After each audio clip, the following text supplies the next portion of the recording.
Hello मेरे प्यारे बच्चों। तो आज हम करने वाले हैं क्लास 8 का मैथ्स, जिसमें हमें सॉल्व करना है एल्जेब्रिक एक्सप्रेशन। ये चैप्टर नंबर है 8, है ना, देख सकते हैं, एल्जेब्रिक एक्सप्रेशन एंड आइडेंटिटीज।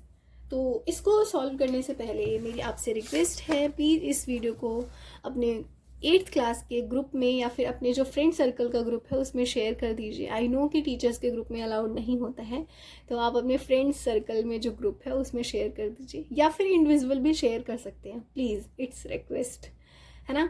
तो चलो इसको सॉल्व करते हैं और बहुत ही अच्छे से समझ में आएगा आपको। एंड आज आपको एकदम बेसिक से बताऊंगी कि कैसे इसको सॉल्व करते हैं, है ना। तो चलो करते हैं। तो फर्स्ट क्वेश्चन ये है, हमें गिवन है, इसमें पहला एक्सप्रेशन ये है, ये दूसरा एक्सप्रेशन है, ये तीसरा एक्सप्रेशन है।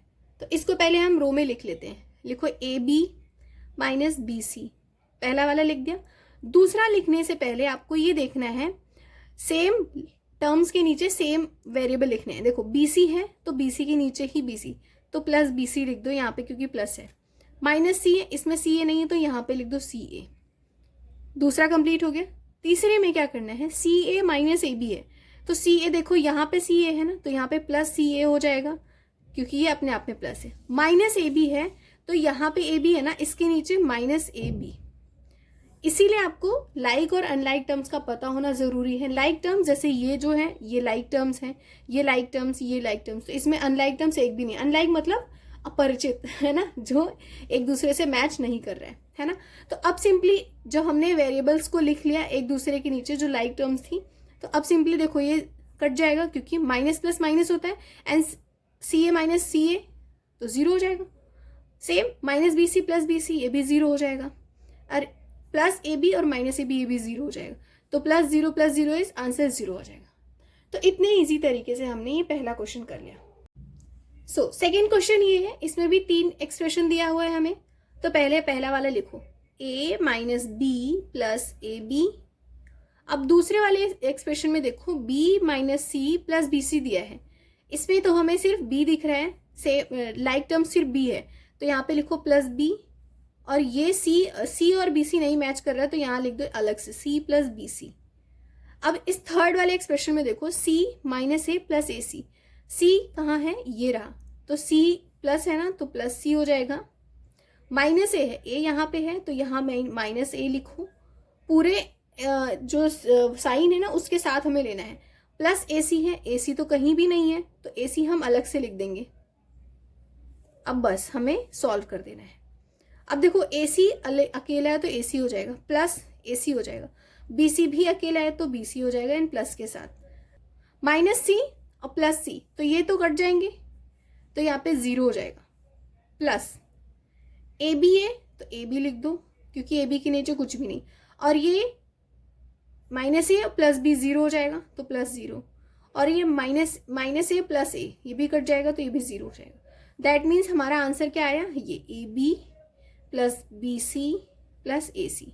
ठीक है, तो ये हमने आंसर लिख दिया। नंबर थर्ड में हमें सिर्फ 2 ही एक्सप्रेशन गिवन है, तो चलो लिख लेते हैं। पहले लिखो 2p square Q square minus 3p Q plus 4। अब इसके नीचे ये लिखना है 5 plus 7p Q minus 3p Q square. अब देखो यहाँ पे 5 है और यहाँ पे 4 है, ये लाइक टर्म्स हो गई नंबर्स में, तो प्लस 5 लिख दो। 7p क्यू और ये भी 3p क्यू है, तो यहाँ भी प्लस 7 है तो प्लस 7p क्यू लिख दो। और ये minus 3p Q square P square Q square, तो ये देखो ये भी सेम है, तो यहाँ पे minus 3p square Q square लिख दो।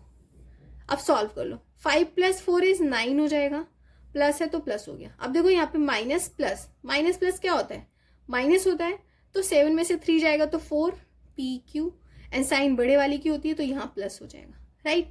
अब देखो माइनस और यहाँ पे प्लस, माइनस प्लस माइनस होता है, लेकिन आंसर माइनस में आ जाएगा, क्यों, क्योंकि ये 3 बड़ा है, तो माइनस क्या आएगा, p square and Q square. तो ये हमारा आंसर हो गया थर्ड का, राइट। इसी तरीके से 4 देखते हैं।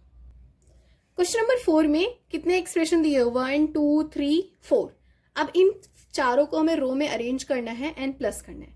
तो सिंपल पहले लिखो ये वाला L square plus M square, ये वाला लिखो M square plus N square. अब देखो एम स्क्वायर के नीचे लिखो M square plus N square, N square plus L square हो जाएगा, एन के नीचे N square plus L square.